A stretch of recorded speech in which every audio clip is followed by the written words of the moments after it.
video man arikupinda mumageto vabuditsa mazinyaya ari lit 2 mabebi amutarisa pakona hanzi nyaya dzake dzese ihit 3 maguys amuona paapfuura hanzi skyrocket ndewe mafresh 4 haizi pressure my G zvobuda chero patv zvinotangira mugeto hakuna kumwe kunotangira madhiri zvinotangira mugeto kana slang kana fame kana mangoma anotangira mugeto hakuna kumwe kunotangira madhiri zvinotangira mugeto kana slang kana fame kana mangoma training ne knowledge ye mabasa amunobate maoko.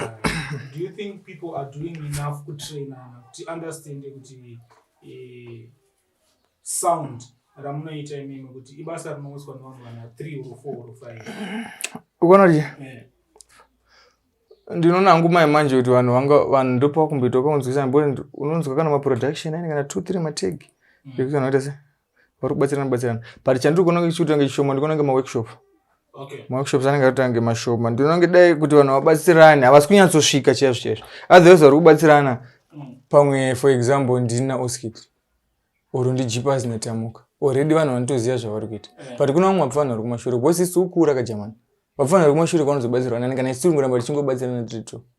Okay. Bosi dai for example league yaingonzi inotamba Dimbare neCaps neHighlanders nechi dziri 4 yainakidza haina kids roso kochona chinzi league inotoiswa kana matimu 20 kunzi 3 acha relegate kwa mamwe ouya foot iwayo utanga kutofighta kuti anowina mamwe achi relegate mamwe achita tutoze ni top 4 iriko kana top 5 but kunofanira kunge kuine mamwe saka ndoona nge ndo pasiri kunyatsosvika ipapo pekuti tukuramba tichingobatsirana isusu indikangowomirwa ndakutofonera kana wangu wandonzwisana nechipazi kiki yakati inomixwa sei wani mixiro chipazi akawomirwa same kuti kumbofungira kufanira kuzasa vachazosara kana isusu tama elder abozi kutokora jamani.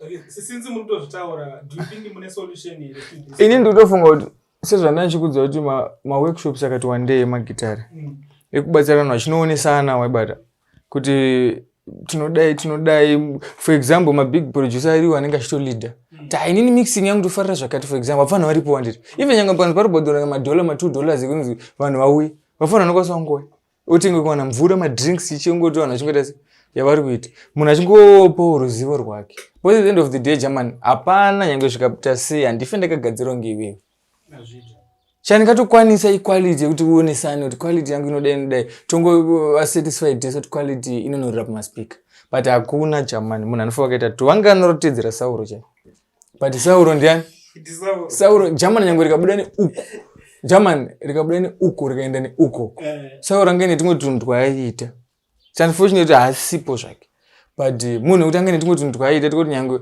ukada kukopa sei German unotozongosirira kamakana vozi unenge uchimanikidzira mai Sauro yasamanikidzira bo ndomataurira akaenda ndomaimbira anita but unoza chinoita pakukopa uri kunomanikidzira kuda kuita satimani timani achanza kiki rakati uda kuriisa uri kumanikidzira but timani akakuudza akakubatsira kuti ngatidai iwe wega unotongobva neimwe vision yekuti okay saka zvandishandisa kiki rinda kunodaiwo manje unotoona improve watoiwewe rather than kukopa saka ndonange ma workshops akati one day ekubatsirana.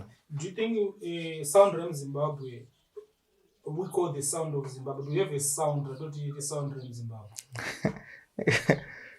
Unda inga muti Zimdancehall. Aiwa. Mdala membeta show no chikoro.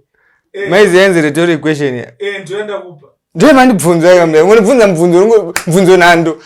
Zimdancehall. Ndakubvunza mvunzo nando.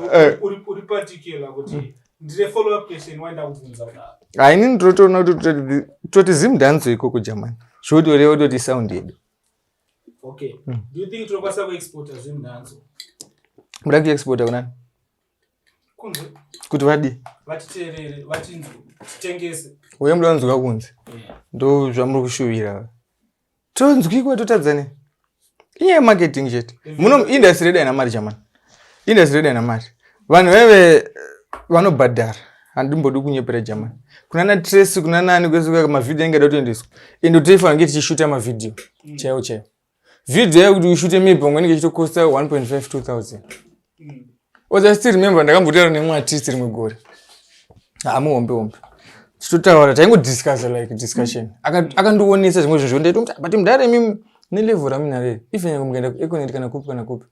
Mungati kupe kana 20-30,000 yekushuta video chaizvo. Inokupa game. Chikanzi inondipa. Tikati take mimi munokosoti tende national ma video chaicho.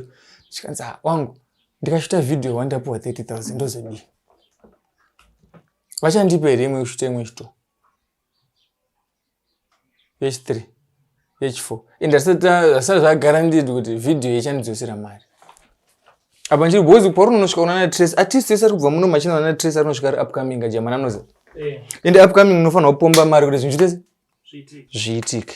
Saka why isusu tinoda kumbomhanyirawo isusu tisati tafadzana muno magitari edu.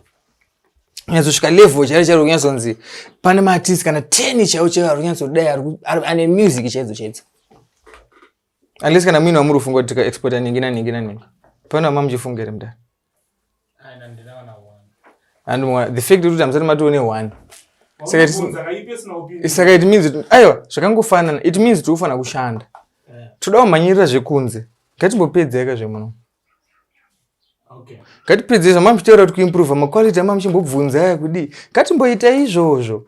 2-3 years dziri serious dzogadzira magitari maworkshops achiitwa tichionesana. Chamani muno manomira neruzivo. Rwawo runotonge pamwe rutuka nduudza ini unofunga pamwe zvichachinja stereki kana kuti chi. Chamani ruzivo ruomerwe runobatsirana kuudzana. Vanhu vekunze vaniti ingadonjeza akamboya muno mwana. Handakatomboita workshop achibatsira. Kunze kwanobatsirana chamani. Vana ende kwambotarisa kana album rekunze rotenga rakanyorwa nangani. Album kuseri kwayo kuinformation.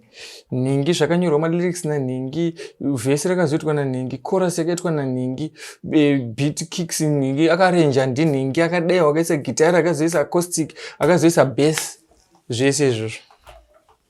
Maibata.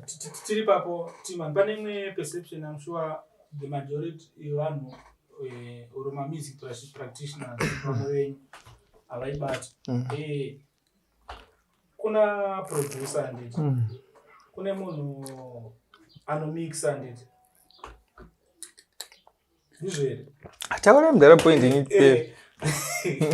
Kune munhu anomaster anditi. Alright. Ndisikazivi kune munhu anorekodha futi vanogadzira. Aiwa unoziva kuti roughly tikangoti una producer na engineer.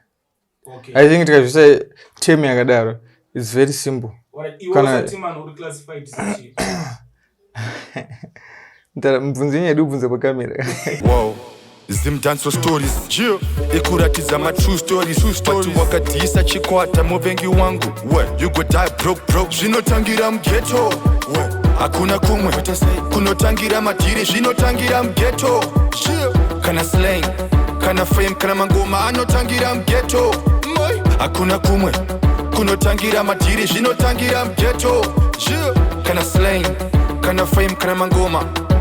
One video man arikupinda mumaghetto vabuditsa mazinyaya ari lit. 2 mababy amutarisa pakona hanzi nyaya dzake dzese ihit. 3 maguys amuona paapfuura hanzi skyrocket ndewe mafresh. 4 haizi pressure my G zvobuda chero.